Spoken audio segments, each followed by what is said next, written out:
Good evening all of you. तुमचं the officer your personal मेंटॉरच्या आजच्या live सेशनमध्ये स्वागत आहे.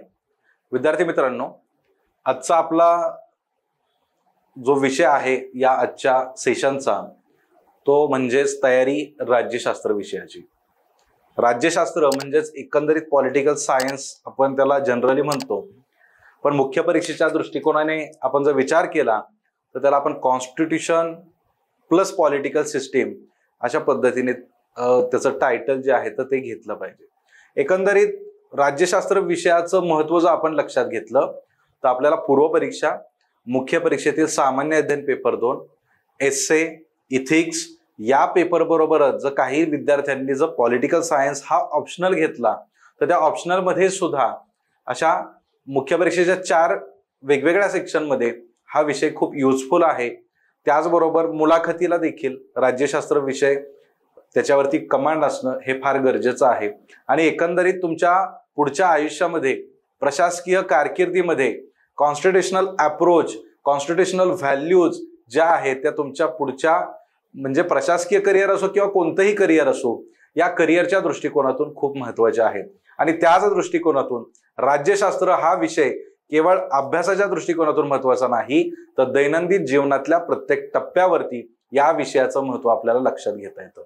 आज आपण राज्यशास्त्र विषयाची जी चर्चा करणार आहोत, एकंदरीत सामान्य अध्ययन पेपर 2 मधील हा जो काय राज्यशास्त्र आहे याची तयारी आपण कशी केली पाहिजे, त्याचं वेटेज कसं आहे, त्याचा अभ्यास करत असताना कोणती पद्धत अवलंबली पाहिजे, संदर्भ साहित्य कोणतं वाचलं पाहिजे, या सगळ्यांची विस्तृत चर्चा आजच्या सेशनमध्ये होणार आहे. आणि त्यामुळं शेवटपर्यंत या चर्चेमध्ये तुम्ही सहभागी व्हा, कारण शेवटपर्यंत आपण बऱ्याच गोष्टींची चर्चा करणार आहोत आणि विस्तृतपणे हा विषय जो आहे तो आपण अभ्यासणार आहोत. आता सामान्य अध्ययन पेपर 2 मध्ये राज्यशास्त्र या विषयाचा विचार आपण केला तर सामान्य अध्ययन पेपर 2 एकंदरीत पाहिला तर त्याचे 4 सेक्शन होतात किंवा 4 घटकांचा त्याच्यामध्ये समावेश होतो. पहिला आहे भारतीय संविधान,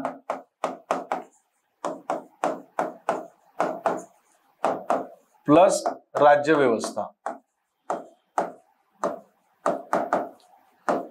त्यानंतर प्रशासन म्हणजेच त्याला आपण गव्हर्नन्स असं म्हणतो.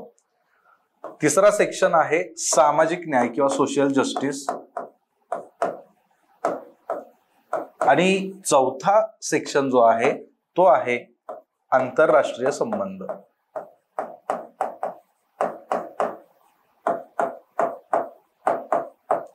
आता या 4 सेक्शनचा जर आपण विचार केला तर याच्यामध्ये राज्यशास्त्र या विषयाचं नक्की वेटेज किती आहे, राज्यशास्त्र विषयाला किती प्रश्न विचारले जातात याचा जर आढावा आपण घेतला तर निश्चितपणे त्याचं महत्त्व अजून चांगल्या प्रकारे अधोरेखित होईल. एकंदरीत आपण एका मॅपद्वारे किंवा एका फ्लोचार्टद्वारे हे लक्षात घेऊयात की सामान्य अध्ययन पेपर 2 मधले हे जे काही 4 सेक्शन आहेत यांचं पर्टिक्युलरली वेटेज कशा पद्धतीचं आहे.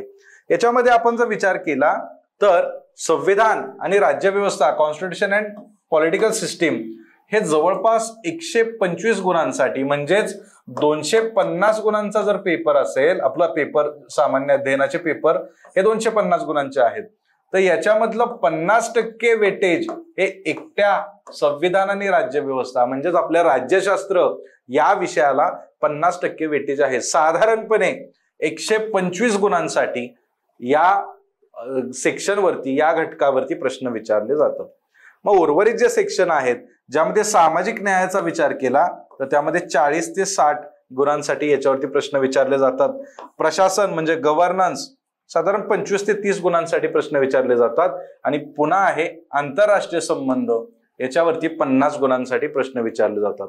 म्हणजेच हे 3 सेक्शन एकत्रितपणे आपण जर पाहिले तर या 3 सेक्शनला 50% वेटेज आहे आणि एकटा संविधान आणि राज्यव्यवस्था या घटकाला 50% वेटेज आहे. आणि त्यातून आपल्याला त्याचं इम्पॉर्टन्स लक्षात येतं. जर 250 गुणांपैकी जर आपल्याला अधिकचे मार्क्स घ्यायचे आहेत, अधिक त्याच्यामध्ये आपल्याला जास्तीत जास्त मार्क्स घ्यायचे आहेत तर निश्चितपणे आपल्याला संविधान आणि राज्यव्यवस्था हा टॉपिक चांगला करणं गरजेचं आहे. त्यानंतर आपण अलीकडचा ट्रेंड बघणार आहोत की हा राज्यशास्त्र विषय जो आहे तर आयोग साधारण किती प्रश्न आणि किती गुणांसाठी अलीकडच्या काळामध्ये याच्यावरती विचारत आहे याचा एक कल आपल्याला पाहायचा आहे.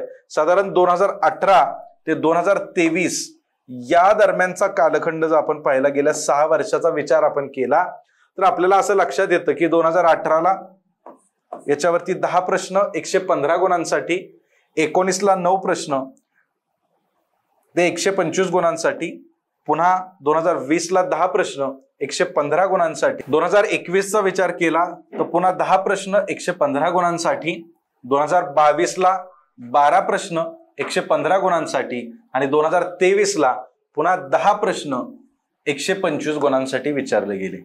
प्रश्नांची संख्या जर आपण पाहिली तर ऍव्हरेज साधारण 10 प्रश्न जे आहेत ते विचारले जातात. म्हणजे प्रश्न सुद्धा एकंदरीत सामान्य अध्ययनाच्या पेपरमध्ये 20 प्रश्न असतात, त्यापैकी 10 प्रश्न म्हणजे निम्मे प्रश्न जे आहेत ते या राज्यशास्त्र विषयाच्या अनुषंगाने विचारले जातात.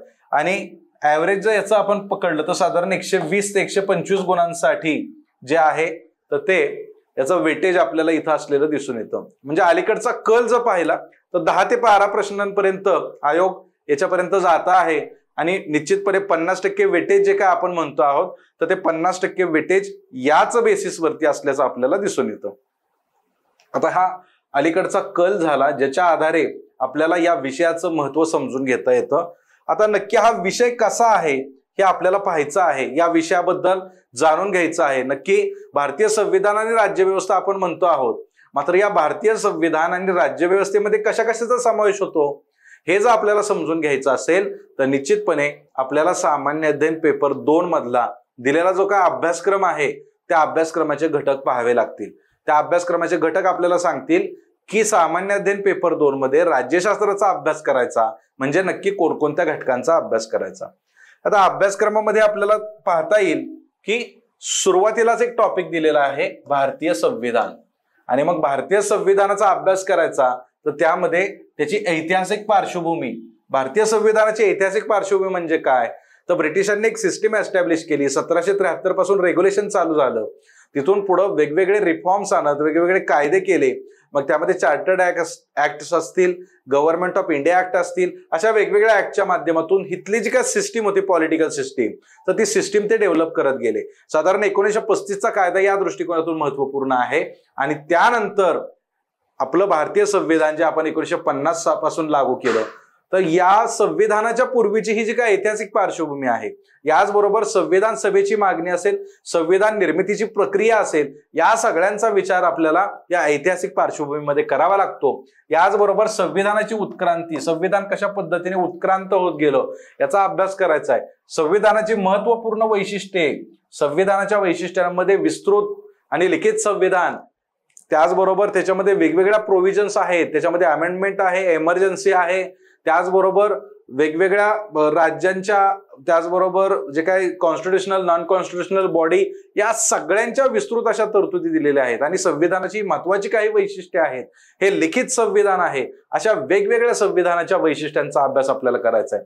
पुढे सुधारणा, संविधानात आतापर्यंत झालेल्या वेगवेगळ्या सुधारणा ज्याला आपण अमेंडमेंट्स म्हणतो, कॉन्स्टिट्युशनल अमेंडमेंट, त्याचबरोबर महत्वपूर्ण तरतुदी आणि संविधानाचं बेसिक स्ट्रक्चर म्हणजेच मूलभूत संरचनेचा सिद्धांत आणि या सिद्धांताशी संबंधित महत्वाचे मुद्दे आपल्याला भारतीय संविधान या टॉपिकमध्ये अभ्यासायचं आहे.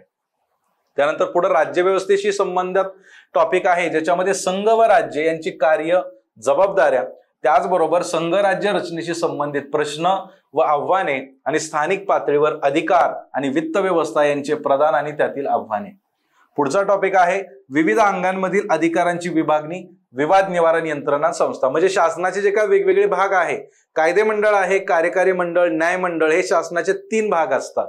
यांच्यामध्ये नक्की अधिकारांची विभागणी कशी केलेली आहे, कायदे मंडळाला कोणते अधिकार आहेत, कार्यकारी मंडळाला कोणते अधिकार आहेत, न्याय मंडळाला कोणते अधिकार आहेत, आणि मग हे अधिकार विभागणी करत असताना ते स्ट्रिक्ट सेपरेशन आहे का, यांच्यामध्ये अधिकार विभागून यांच्यामध्ये समन्वयाने शासनाचं काम करायचं आहे, तर हे आपल्याला याच्यामध्ये अभ्यासायचं आहे.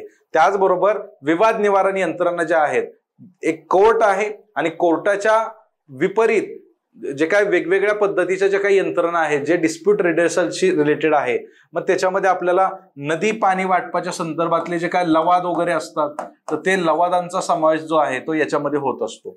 त्याचबरोबर पुढचा महत्वाचा टॉपिक आहे भारतीय संविधानिक योजनेची इतर देशांशी तुलना.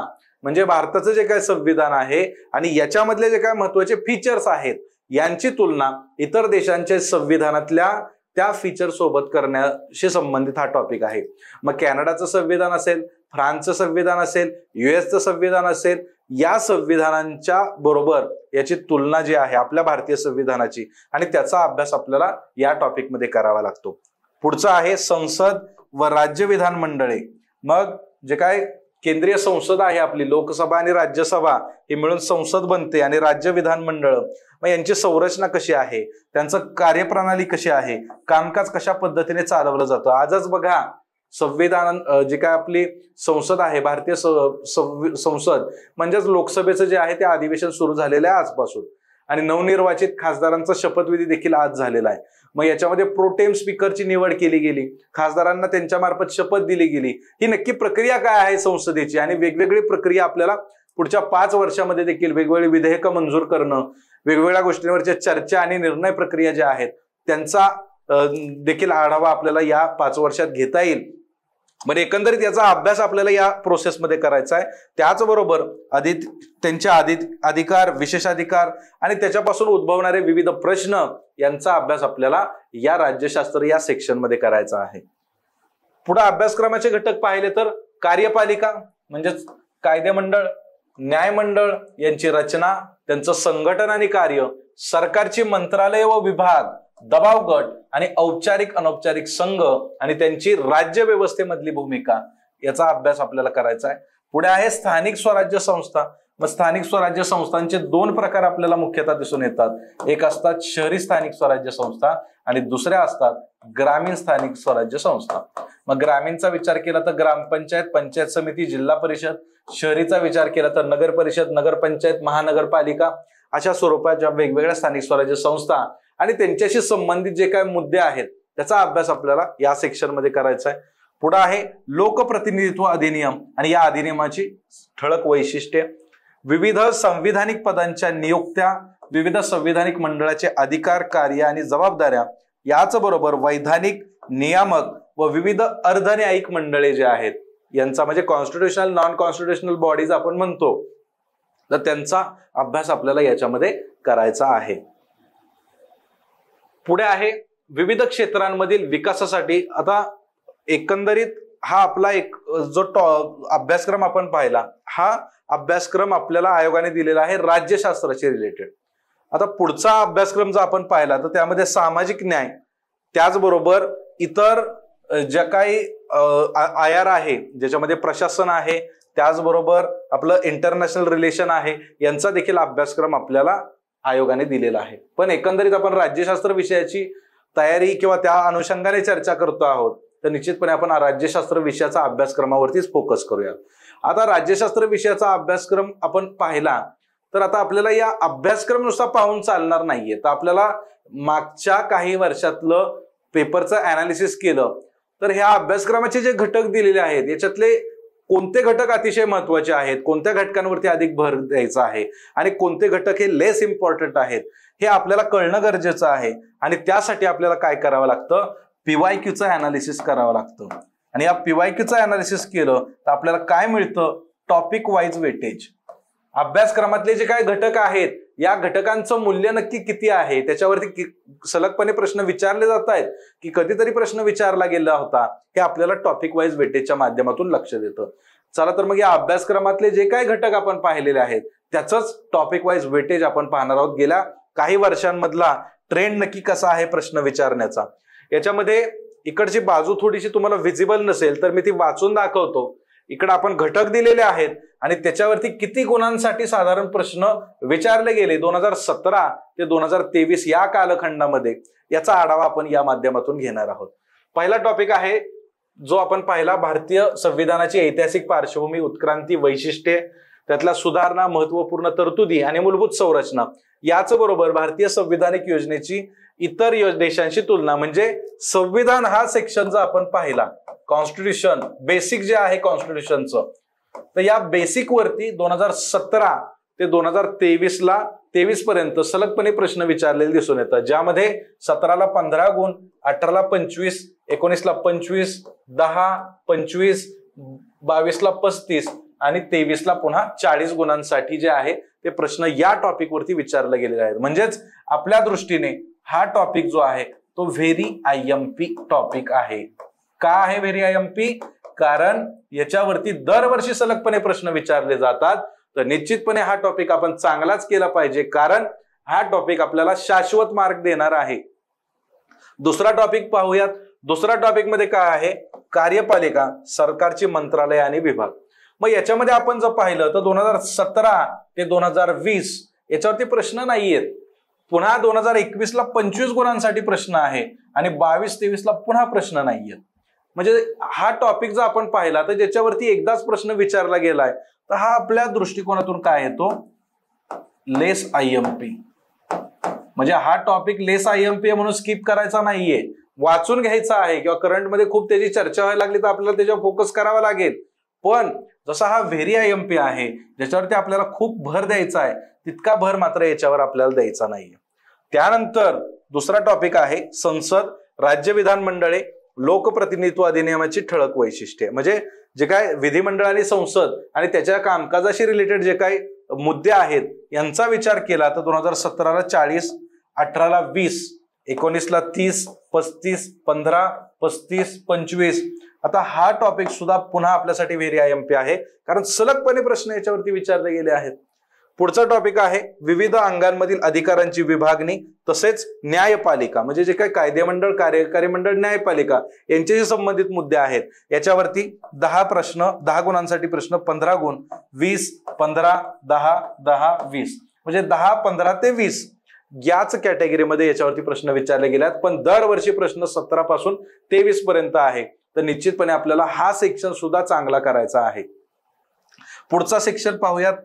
याच्यामध्ये बघा संघ राज्य यांची कार्य व जबाबदाऱ्या, संघ राज्याशी संबंधित प्रश्न व आव्हाने, स्थानिक पातळीवर अधिकार आणि वित्त व्यवस्था यांचे प्रदान. म्हणजे संघ राज्य व्यवस्था आणि स्थानिक स्वराज्य संस्था या दोन्हीचं कंबाईन हा टॉपिक आपण पाहू शकतो. याचा जर विचार केला तर 2017 ला 10 गुण, 18 ला 15 गुण, 19 ला 15 गुण, 20 ला 40, 21 ला 0, 22 ला 15 आणि पुन्हा 40, 23 ला 40 गुणांसाठी याच्यावरती प्रश्न विचारले गेले. त्यामुळे हा देखील महत्वाचा टॉपिक आहे. पुढे आहे विविध संविधानिक पदांच्या नियुक्त्या, विविध संविधानिक मंडळाचे अधिकार, कार्य व जबाबदाऱ्या, वैधानिक नियामक, विविध अर्धन्यायिक मंडळ. म्हणजे कॉन्स्टिट्युशनल, नॉन कॉन्स्टिट्युशनल बॉडीचा विचार केला तर 2017 ला 15 गुण, 18 ला 40 गुण, 19 ला 25 गुण, 20 ला पुन्हा 15 गुण, 21 ला 40, 22 ला 25 आणि 23 ला 0 गुण. म्हणजे सलगपणे 17 ते 22 चा विचार केला तर याच्यावरती प्रश्न आहेत आणि निश्चितपणे हा टॉपिक सुद्धा आपल्या दृष्टीने महत्वाचा आहे. आता हे गुण आणि हे जे सगळे टॉपिक आपल्याला कशावरून आयडेंटिफाय करता येतात तर PYQचं आपण अनालिसिस करणं म्हणजे काय आहे, तर त्यातले जे काय महत्वाचे टॉपिक आहे त्याच्यावरती नक्की आयोगाने कोणकोणत्या वर्षी प्रश्न विचारले, किती गुणांसाठी विचारले, याच्यामधून आपल्याला ही दृष्टी जी आहे ती प्राप्त होते आणि त्याच्यातून आपल्याला आपल्या अभ्यासाचं योग्य नियोजन करणं जे आहे तर ते सोपं जातं. आपल्याला हार्डवर्क करण्याच्या ऐवजी स्मार्ट वर्क करायला निश्चितपणे गती मिळते. तुम्ही जर हे सगळे टॉपिक लक्षात घेतले तर तुम्हाला लक्षात येईल की आपण जर लक्ष्मीकांतची इंडेक्स ओपन केली तर लक्ष्मीकांतची इंडेक्स खूप मोठी आहे, 3-4 पानाची इंडेक्सच आहे. मग या इंडेक्स मधले सगळेच टॉपिक आपल्याला सलग सगळं पुस्तक वाचायचं आहे का? तर निश्चित नाही. हे PYQचं अनालिसिस केलं तर महत्वाचे टॉपिक आपल्याला लक्षात येतात आणि त्यावर आधारित आपण आपली तयारी ही कमी वेळेत अधिक प्रभावीपणे करू शकतो. तर एकंदरीत आपल्याला हे टॉपिक वाईज वेटेज जे आहे तर ते लक्षात आलेलं आहे.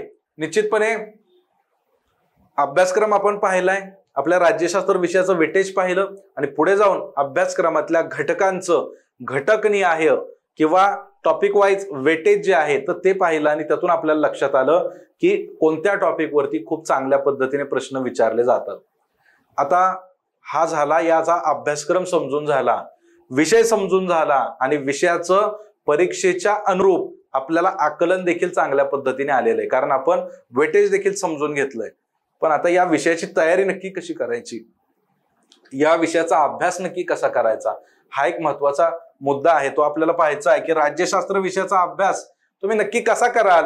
तर हा अभ्यास करत असताना जसं मी सांगितलं तसं PYQचं अनालिसिस प्लस अभ्यासक्रम समजून घेणं हा आपला अभ्यास करण्यापूर्वीचा पहिला टास्क आहे. अभ्यासक्रम प्लस PYQचं अनालिसिस. आता हे समजल्यानंतर काय करायचं आहे, PYQच्या अनालिसिस मधून आपल्याला फोकस टॉपिक लक्षात येतात. आता फोकस टॉपिक म्हणजे काय तर कोणत्या टॉपिक वरती अधिकचा भर दिला पाहिजे? ज्या टॉपिकला आपण पाहिलं की व्हेरी आयएमपी आणि लेस आयएमपी या 3 कॅटेगरीज मध्ये आपण अभ्यासक्रमाच्या घटकांना डिवाइड करू शकतो. आता इथं आयएमपी कॅटेगरी आपल्याला पाहता आली नाही. आयएमपी कॅटेगरी म्हणजे काय असते? तर एखाद्या वर्षी प्रश्न विचारला, पुन्हा दुसऱ्या वर्षी गॅप आला, पुन्हा प्रश्न विचारला, पुन्हा 2 वर्ष गॅप आला, पुन्हा प्रश्न विचारला, अशा पद्धतीने एक क्रायटेरिया असतो, त्याला आपण आयएमपी म्हणूयात, की याच्यावरती अधूनमधून प्रश्न विचारला जातो आणि त्यामुळे तो करणं गरजेचं आहे. व्हेरी आयएमपी म्हणजे काय? तर सलग याच्यावरती प्रश्न विचारले जातात ज्या टॉपिक वरती, त्याला आपण व्हेरी आयएमपी म्हणतो. कारण त्याच्यावरती प्रश्न 100% येणार आहे.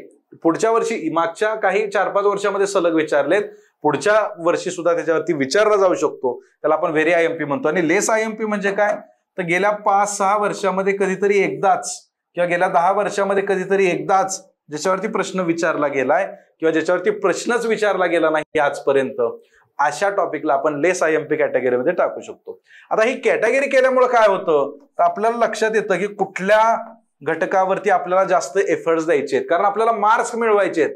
आणि हे मार्क्स मिळवत असताना ज्या टॉपिकवरती प्रश्न विचारले जातात त्याच्यावरच आपण अधिक भर दिला पाहिजे, त्याचंच रिडिंग जास्त केलं पाहिजे, त्याची रिव्हिजन जास्त केली पाहिजे.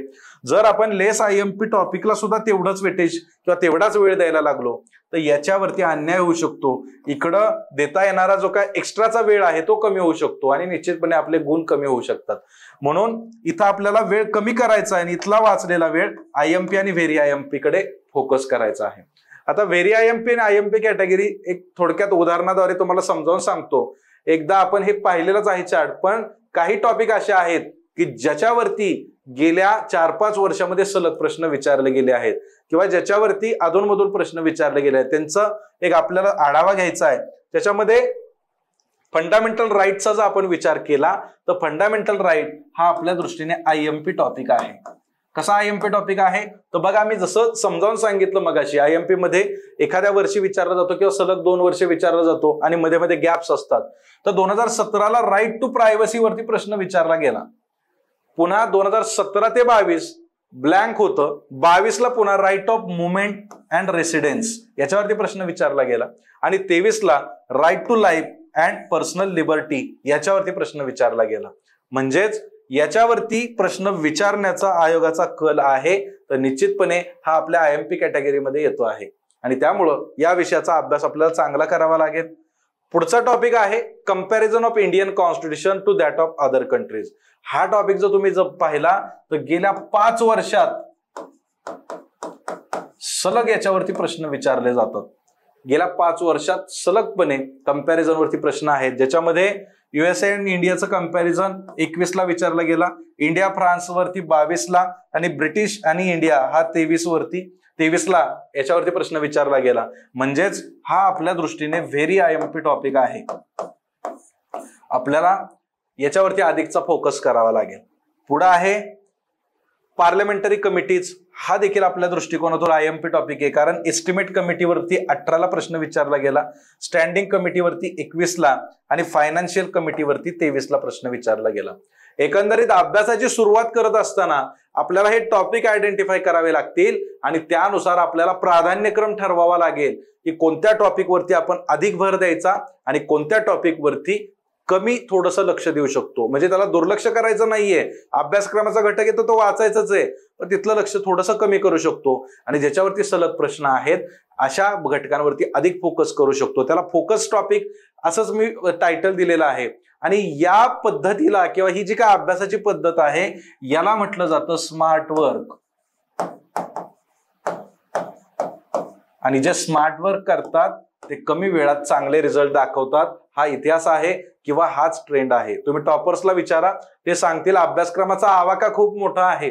तुम्हाला केवळ राज्यशास्त्र विषयाचा अभ्यास करायचा नाहीये. जीएसच्या 4 पेपरचा जर विचार केला तर त्याच्यामध्ये 13 विषय जवळपास इन्क्लूड होतात. एवढ्या विषयांचा अभ्यास करायचा आहे, ऑप्शनलची तयारी करायची, त्याचबरोबर तुम्हाला एसएची तयारी करायची. आणि एसए म्हटलं की कोणत्या टॉपिकवरती एसए येईल आपण सांगू शकत नाही, त्याच्यात पण अनेक विषय आपल्याला अभ्यासावे लागतात. आणि या सगळ्या तयारीमध्ये जर आपण प्रत्येकच घटकाच्या मागं किंवा एखादं पुस्तक घेतलं आणि पहिल्या पानापासून शेवटपर्यंत वाचत सुटलो तर 4-5 वर्ष झाले तरी आपला अभ्यासक्रम वाचून पूर्ण होऊ शकत नाही.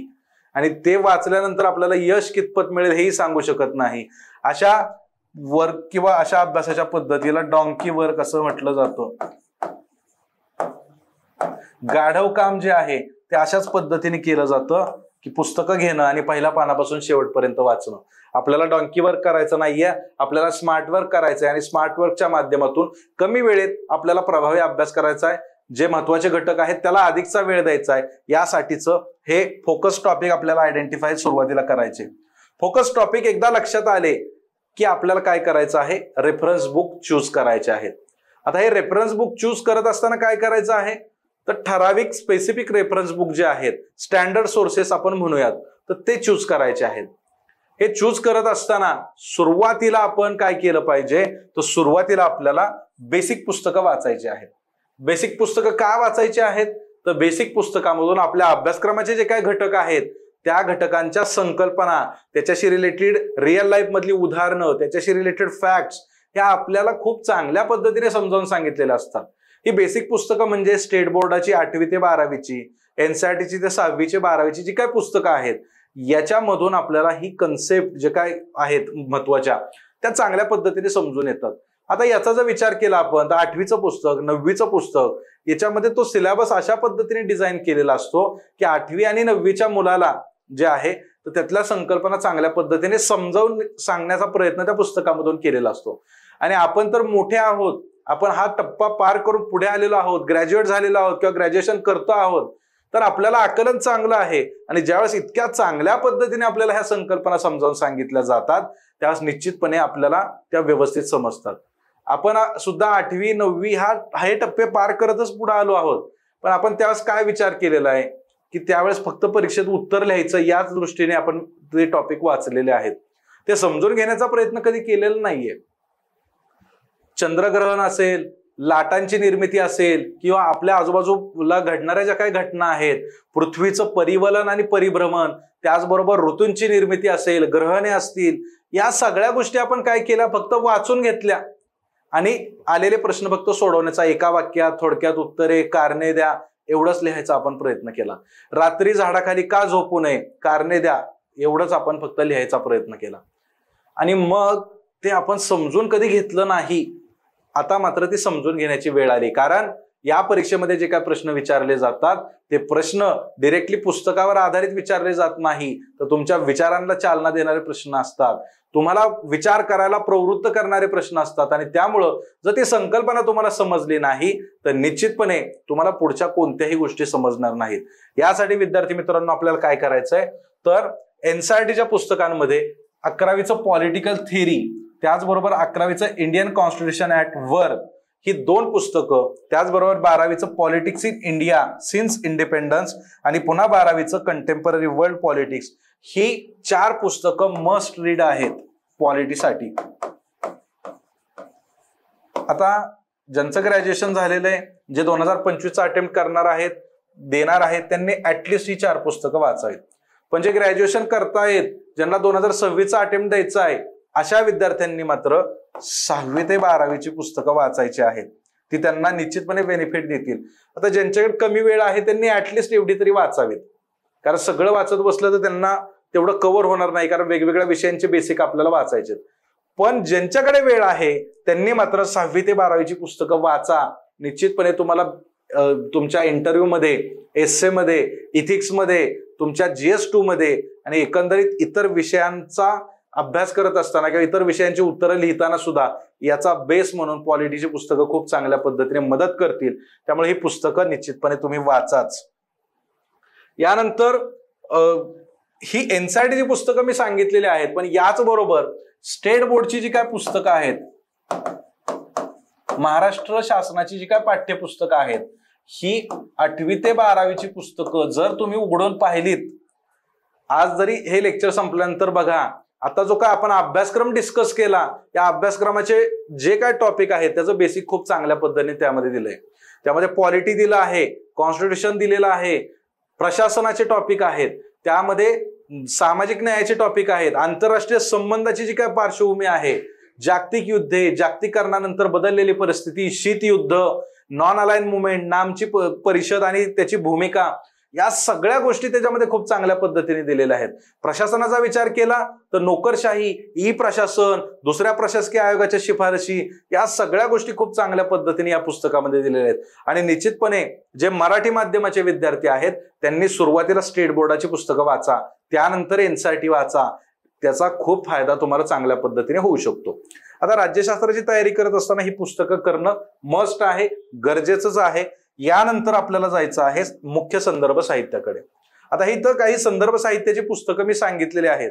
हीच पुस्तकं वाचायची का? दुसरी पुस्तकं वाचून चालणार नाहीये का? तर मार्केटमध्ये असंख्य पुस्तकं अवेलेबल आहेत. त्यातले स्टँडर्ड रिसोर्सेस जे अनेक टॉपर्स फॉलो करतात ते घेण्याचा आपण प्रयत्न केलेला आहे. मात्र तुम्ही थोडंसं तुमच्या सिनियरशी डिस्कस करू शकता. तुम्ही इतर सुद्धा तुम्हाला जर PYQ असतील, अभ्यासक्रमाचे घटक, याद्वारे सुद्धा तुम्ही स्वतः पडताळणी करू शकता. आणि संदर्भ साहित्य कसं निवडायचं? तर संदर्भ साहित्य हे स्टँडर्ड असावं, तो लेखक स्टँडर्ड असावा, कोणाची तरी कॉपी केलेला नसावा. याचबरोबर इतरांनी आपले जे काय मार्गदर्शक आहेत, आपले जे काय सिनियर आहेत, त्यांच्याशी डिस्कस करून ते संदर्भ साहित्य आपण चूज केलं पाहिजे. आणि एकदा चूज केलं की मात्र मग आपण ते कंटिन्युअस फॉलो केलं पाहिजे.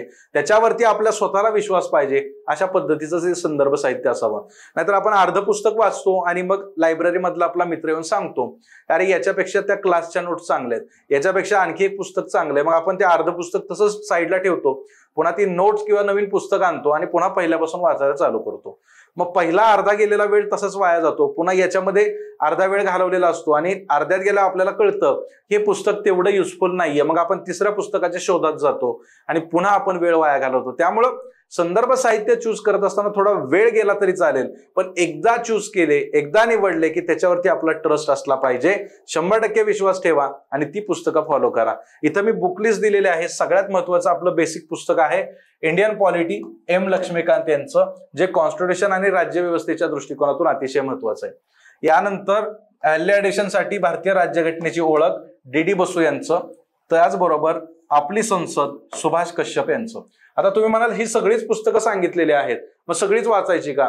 तर यानंतर देखील तुम्हाला कोणी नोट्स आणून दिल्या, कुठली पुस्तकं आणून दिली, तर तुम्ही वाचलेला पार्ट जो आहे तो पार्ट तुम्ही स्किप केला पाहिजे. आणि त्याच्यामध्ये जे काय व्हॅल्यू ॲडिशन आहे, जो नवा पार्ट आहे, नवी माहिती आहे, तेवढंच आपण रेफर केलं पाहिजे, त्याच्या नोट्स काढून ठेवल्या पाहिजेत. तर या तिन्ही पुस्तकांमध्ये जवळपास सारखा कंटेंट आहे, पण याच्यामधले रेफरन्सेस जे आहेत, एक्झाम्पल्स, फॅक्ट्स, रेफरन्सेस, अशा ज्या काय वेगवेगळ्या गोष्टी असतात, या वेगवेगळ्या पुस्तकांमध्ये वेगवेगळ्या दिलेल्या आहेत. तर त्या आपण थोड्याशा त्याच्यामध्ये ऍड करू शकतो. त्याचबरोबर select constitution of the world, S. Chand प्रकाशनाचं पुस्तक आहे, कंपॅरिझनसाठी आपण वापरू शकता. तसेच comparison of Indian constitution to that of other countries, हा जो काय टॉपिक आहे त्याच्यासाठी लक्ष्मीकांतच governance in India by M. Laxmikanth हे पुस्तक आपण वापरू शकता. त्याचबरोबर पब्लिक इन्स्टिट्यूशन इन इंडिया, हे देवेश कपूर आणि प्रताप भानू मेहता यांचं पुस्तक आहे, ते पुस्तक देखील तुम्ही रेफर करू शकता. तर अशा पद्धतीने या वेगवेगळ्या पुस्तकांच्या माध्यमातून, याचबरोबर केवळ पुस्तकं वाचून चालणार आहे का आपल्याला पॉलिटीला? तर निश्चित नाही. याचबरोबर आपल्याला न्यूजपेपर, त्याचबरोबर काही मॅगझिन्स जे आहेत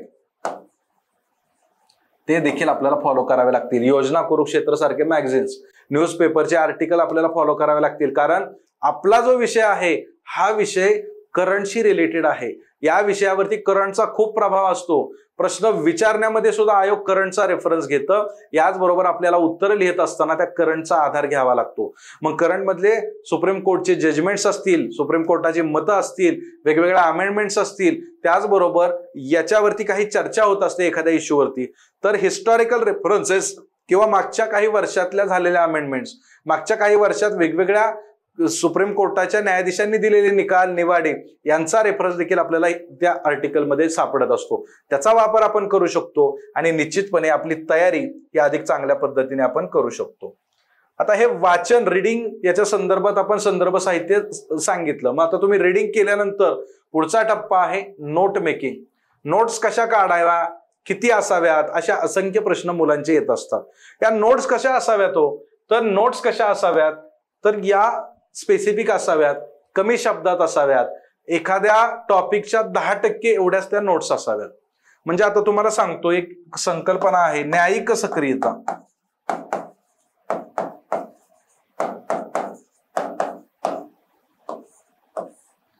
आणि दुसरी संकल्पना आहे न्यायिक पुनरावलोकन. पुनरावलोकन आता हे स्टेट बोर्ड मध्ये सुद्धा तुम्हाला आहे, तुम्ही अभ्यासालच. आता ह्या दोन संकल्पना ह्या न्यायालयाशी रिलेटेड आहे.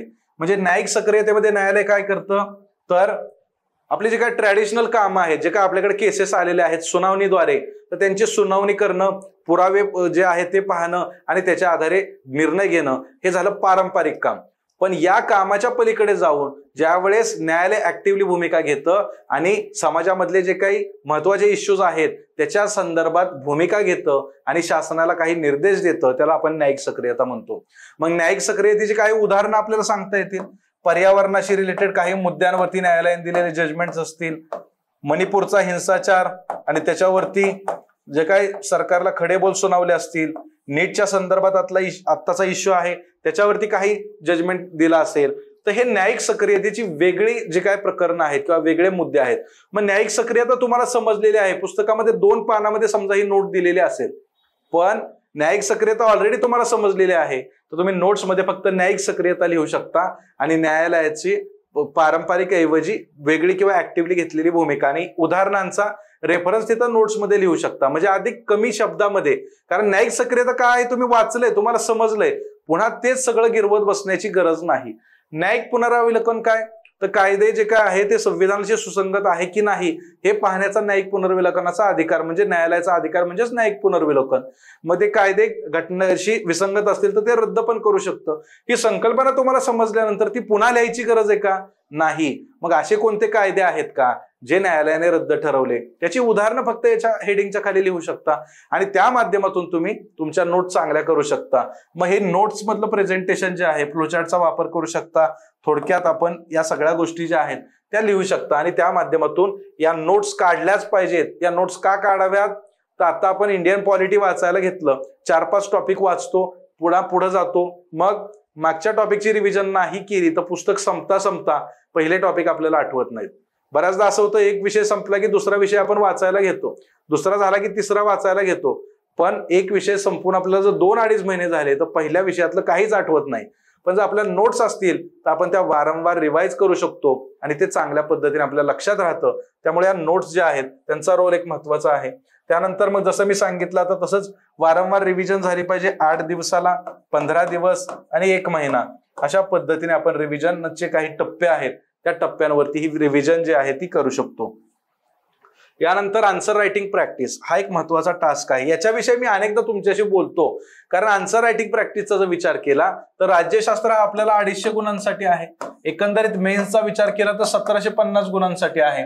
आणि आन्सर रायटिंग हा एक महत्वाचा टास्क का बनतो, कारण तुम्ही लक्ष्मीकांत वाचा, तुम्ही कुठल्या क्लासच्या नोट्स वाचा किंवा सगळे रेफरन्स बुक तुमचे अगदी तोंडपाठ झालेले आहेत, पण तरी देखील आयोगाने जे प्रश्न विचारलेले आहेत ते आयोगाच्या प्रश्नांची उत्तरं तुम्हाला त्या आन्सर शीट मध्ये लिहावी लागतात, कारण परीक्षा डिस्क्रिप्टिव्ह स्वरूपाची आहे. मग आयोग हे बघत नाही की तुम्ही किती पुस्तकं वाचले, कोणते संदर्भ ग्रंथ वाचले. आयोगाच्या मार्फत हे इव्हॅल्युएट केलं जातं की प्रश्न जे काय विचारलेले आहेत त्यांची उत्तरं तुम्ही कशा पद्धतीने लिहिलेली आहेत. आणि त्यामुळं आपल्याला डेली बेसिसवरती आन्सर रायटिंग प्रॅक्टिस करावी लागते, कारण कोणीही त्याच्यामध्ये परफेक्ट नसतं. कोणालाच 20 प्रश्न जे आहेत जीएसचे ते एकाच वेळेस 3 तासात खूप चांगल्या पद्धतीने लिहिता येत नाही. टॉपरला सुद्धा लिहिता येत नाही. ते काही चांगल्या पद्धतीचे लिहितात, काही ऍव्हरेज लिहितात आणि काही जेमतेम लिहिण्याचा प्रयत्न करतात आणि पेपर कव्हर करतात. मात्र आपल्याला देखील जर चांगल्या पद्धतीने लिहायचं असेल कमी वेळेत, कारण मेन्स मध्ये आपल्याला वेळेचं लिमिट आहे, शब्दांचं वर्ड लिमिट देखील आहे, या दोन्हीची कसरत असते आणि त्याच्यामध्ये आपली खूप घालमेल होत असते, खूप आपल्याला त्याचा सराव करावा लागतो. आणि आन्सर रायटिंग मध्ये बऱ्याचदा काही मुलांचं असं असतं की रिडिंग खूप चांगलं आहे, वाचन चांगलं आहे, भाषण चांगलं आहे, पण लिहिण्यामध्ये अडचणी निर्माण होत असतात. कसं लिहावं, प्रभावी कसं लिहावं हेच माहिती नसतं आणि त्यामुळं या आन्सर रायटिंग प्रॅक्टिसच्या माध्यमातून आपण हे लिखाण सुधारू शकतो. आता केवळ आन्सर रायटिंग प्रॅक्टिस करून चालणार नाही, तर आपल्याला काय करावं लागेल, इव्हॅल्युएशन आणि फीडबॅक. इव्हॅल्युएशन म्हणजेच आपण जे काय लिहितो आहोत त्याचं मूल्यमापन झालं पाहिजे आणि त्याच्यावरती फीडबॅक अभिप्राय मिळाला पाहिजे. कारण हे इव्हॅल्युएट झालं तर इव्हॅल्युएट करत असताना तुमची प्रोग्रेस त्याच्यातून लक्षात येणार आहे. डे बाय डे तुम्हाला तो विषय समजतोय, त्याच्यामध्ये तुम्ही प्रोग्रेस करता आहात की नाही, त्याचबरोबर तुम्ही कोणत्या ठिकाणी आहात ते तुम्हाला मिरर म्हणजेच आरसा दाखवण्याचा प्रयत्न करतं की तुमचं स्टेज काय आहे सध्या, कोणत्या इनिशियल स्टेजला आहात, मिडल आहात की तुमची अगदी पुढे निघून गेलेला आहात, हे तुम्हाला ते इव्हॅल्युएशनच्या माध्यमातून कळणार आहे। त्याचबरोबर हा जो फीडबॅक मिळणार आहे, अभिप्राय मिळणार आहे, या अभिप्रायाच्या माध्यमातून तुम्हाला स्वतःला सुधारण्याचा चान्स मिळणार आहे। जोपर्यंत हा अभिप्राय मिळणार नाही तोपर्यंत तुम्हाला स्वतःचं स्थान कळणार नाही की तुम्ही कुठे आहात। अभिप्राय मिळाला तर दोन गोष्टी लक्षात येतात की तुमच्या सकारात्मक किंवा तुमच्यामध्ये असणाऱ्या चांगल्या गोष्टी कोणत्या आहेत आणि कोणत्या सुधारणा अपेक्षित आहेत। या वेळोवेळी जर सुधारणा आपल्याला लक्षात येत गेल्या तर त्या अभ्यासाच्या काळातच आपण स्वतःला इम्प्रूव्ह करत राहतो, न की परीक्षेमध्ये जाऊन आपल्या चुका मग तिथं करणे, परीक्षा झाली की मग त्या चुका आयडेंटिफाय करणं, त्याच्यावरती काम करणं, मग त्या सुधारणं। पण तोपर्यंत परीक्षा झालेली आहे। परीक्षा होण्यापूर्वीच आपण भरपूर साऱ्या चुका केल्या पाहिजेत आणि त्या सगळ्या चुका इम्प्रूव्ह करून आपण परफेक्शन कडे गेलं पाहिजे। यासाठीच हे इव्हॅल्युएशन आणि फीडबॅकचा टप्पा आहे। टाइमली इव्हॅल्युएट करत राहा, स्वतःचं मूल्यमापन मार्गदर्शकांकडून केलं पाहिजे आणि त्यांचा अभिप्राय मिळवून मग पुन्हा त्यांच्याशी चर्चा करून आपल्यामध्ये ज्या काही सकारात्मक सुधारणा करायच्या आहेत त्याविषयी आपण त्यांचं मार्गदर्शन घेऊ शकतो। तर अशा पद्धतीने अभ्यासाचा हा एक टप्पा जो आहे तो महत्वाचा आहे। एकंदरीत अभ्यासाच्या पद्धतीमध्ये आपण काय पाहिलं, PYQ अनालिसिस, अभ्यासक्रम समजून घेणं, संदर्भ साहित्याची निवड, त्याचबरोबर फाउंडेशन जे आहे स्टेट बोर्ड NCERT, संदर्भ साहित्य वाचणं, नोट्स काढणं, रिव्हिजन करणं, आन्सर रायटिंगची प्रॅक्टिस करणं, इव्हॅल्युएशन आणि फीडबॅक, या वेगवेगळ्या टप्प्यांमधून आपल्याला जायचं आणि आपल्याला मुख्य परीक्षेची तयारी करायची आहे। एकंदरीत राज्यशास्त्र विषयाची तयारी कशी करायची, तर या सगळ्या टप्प्यांचा विचार केला की तुम्हाला राज्यशास्त्र विषय समजतो आणि त्याची तयारी करत असताना कोणत्या घटकांवरती आपण फोकस केलं पाहिजे हे देखील लक्षात येतं। विद्यार्थी मित्रांनो, एकंदरीत आजच्या या विषयाच्या अनुषंगाने आपण सखोल चर्चा केलेली आहे। आज आपण इथंच थांबणार आहोत। धन्यवाद। The officer your personal mentor चॅनलच्या नवनवीन अपडेट्ससाठी चॅनलला लाईक, सबस्क्राईब आणि शेअर करा। थँक्यू।